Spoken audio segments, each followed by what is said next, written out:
শয়তান আল্লাহরে চ্যালেঞ্জ দিয়েছে, আল্লাহ তুমি আমার জাহান্নামে দিবা, তোমার চ্যালেঞ্জ দিলাম, তোমার একটা বান্দাও একটাও জান্নাতে ঢুকতে পারবো না, চ্যালেঞ্জ। এগুলারে আমি মদ খাওয়াবো, বিয়ার খাওয়াবো, গাঁজা খাওয়াবো, এগুলারে দিয়ে আমি পরকিয়া করাবো, অন্যায় করাবো, সবগুলারে আমি একা যাবো না জাহান্নামে, সবগুলারে নিয়ে জামাতের সাথে আমি জাহান্নামে যাবো। একটারও তুমি কমাবে না।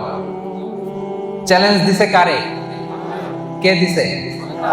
আল্লাহ বলে তুই আমারে চ্যালেঞ্জ দিলি, আমি আল্লাহর সাথে চ্যালেঞ্জ, ওয়া ইজ্জাতি ওয়া জালাল, যা আমিও তোর চ্যালেঞ্জ দিলাম, আমিও চ্যালেঞ্জ দিলাম, তবে আমি আল্লাহর ইজ্জতের কসম, আমি আল্লাহর আমার জালালিয়াতের কসম, আমার বান্দা সারা জীবন ভুল করবে, অন্যায় করবে, অপরাধ করবে, জুলুম করবে, কিন্তু একদিন মসজিদে এসে, একদিন তাফসীরের ময়দানে এসে তওবার ওয়াজ শুনে চোখের পানি ছেড়ে তওবা করবে, আমি সবগুলোরে মাফ করে জান্নাতীদের কাতারে নাম তুলে দিব।